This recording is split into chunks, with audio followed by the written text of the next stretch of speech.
sestre, dragi bratje, še enkrat vsi prav lepo pozdravljeni.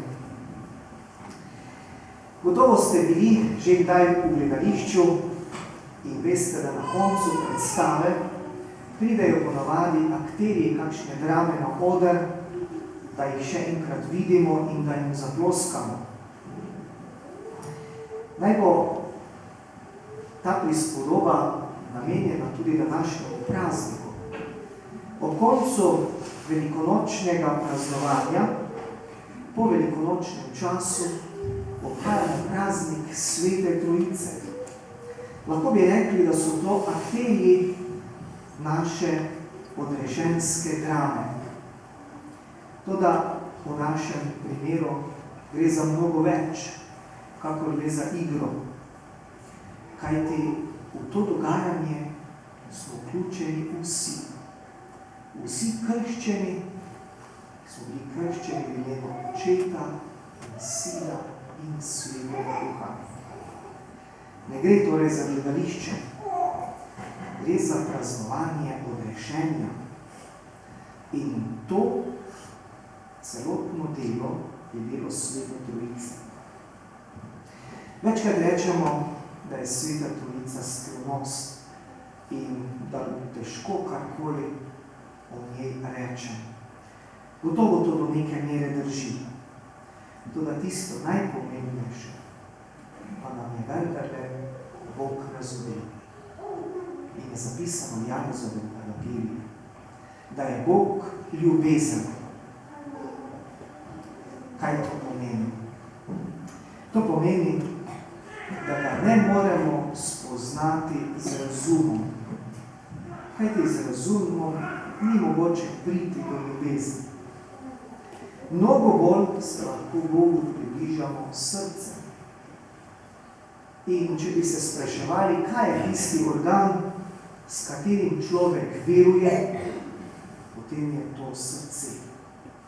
Če je Bog ljubezen, ga ni mogoče spoznati in priti do njega, kakor po ljubezni. Božje osebe so med seboj povezane v ljubezni.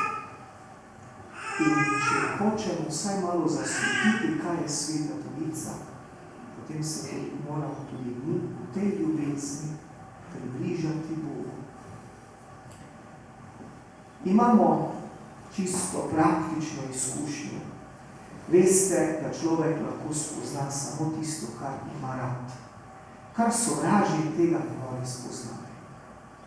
Tisti, ki ste možje in žene, veste, da niste spoznali drugega po knjigah, da bi jih študirali, niste spoznali drugega tem, da ste nekaj prebrali v drugem, tudi ne o tem, da vam je kdo pripovedoval o drugem, morda celo včasih popravljal.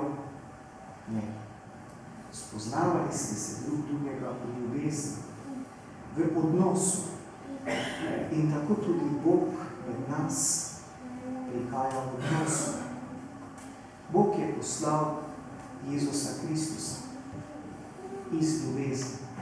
Bog je svet tako ljubil, da je dal svojega edinorojenega Sina, da bi se nihče, kdor vam veruje, ne pogubil, ampak imel večno življenje. In to lahko sprejmemo le v ljubezni. V stiku z Bogom, potem srečanju. In kako pomembna je globina odnosa, če hočemo nekoga resnično spoznati. Pa vemo, da to nikoli ni mogoče do konca. Človek je sam sebi skrivnost, drugemu smo skrivnost. Še toliko bolj smo skrivnost, je skrivnost za nas, sam Bog. Zato bolj, ko prihajamo v ta globlji odnos z Bogom, ki ga lahko ustvarimo z molitvijo, z iskreno in globoko molitvijo, bolj lahko spoznavamo Boga. Sicer, ko se odkemo v to skrivnost, saj deloma zaslutimo tiste neizmerne globine Božje ljubezni. Kaj še je, da bi stvari razumeli? Kako razumeti ljubezen? Kako razumeti spravo? Kako razumeti odpuščanje ali pa usmiljenje? Veste, da ko odpuščate drugemu, da tukaj ni nič logičnega. Z razumom človek ne more odpuščati. Z razumom lahko drugega samo obsojamo. Kadar torej odpuščamo, tega ne delamo z razumom, ampak v ljubezni, ker nas je Bog dosegel in ker smo mi na nek način, narekovajo rečeno, dosegli Boga. In vemo, da vse, kar človek naredi, ni njegova zasluga.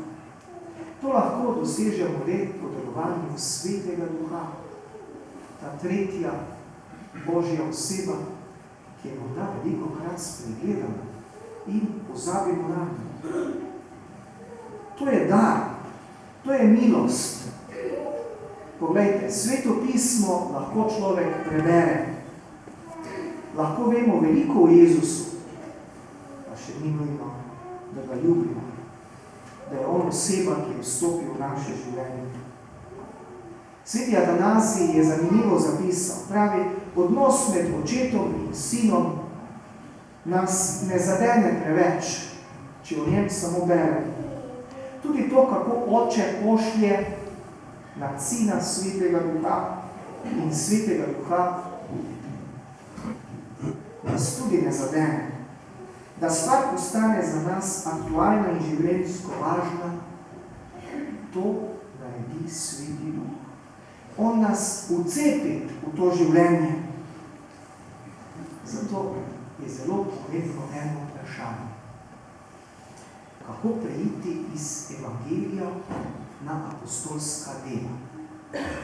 Če preko evangelija zvemo veliko o Jezusu in zvemo o njegovi odrešenski poti za nas, potem so apostolska dela tista, ki nam preko zgodb govorijo, kako živi tisti človek, ki je odrešen, ki se da vrniti Svetemu Božjemu Duhu.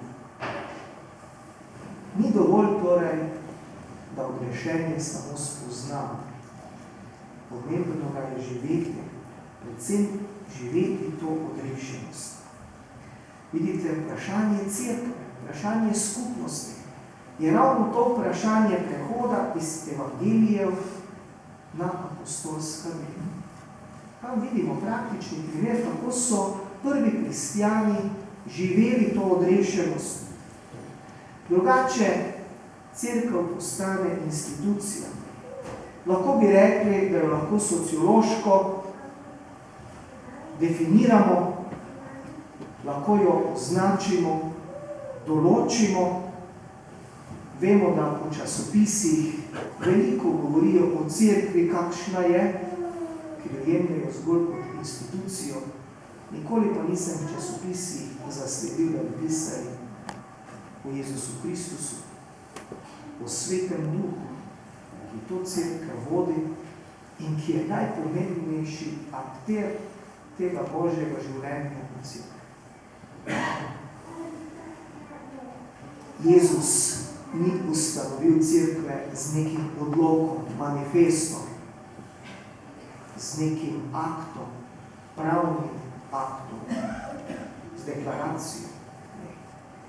Zbral je učence pri zadnji večeri, pri mizi, da bi jim izkazal ljubezen do konca. Torej v tej ljubezni se ustanavlja cerkev. In Sveti Duh, ki nas vodi, nas želi pripeljati ravno v to ljubezen. Za nas, kristjane, je pomembna torej naša pripoved. Kako deluje Sveti Duh v mojem življenju? Žalostno je, da danes morda nimamo močne prav te pripovedi. In morda smo ravno zaradi tega nezanimivi za svet.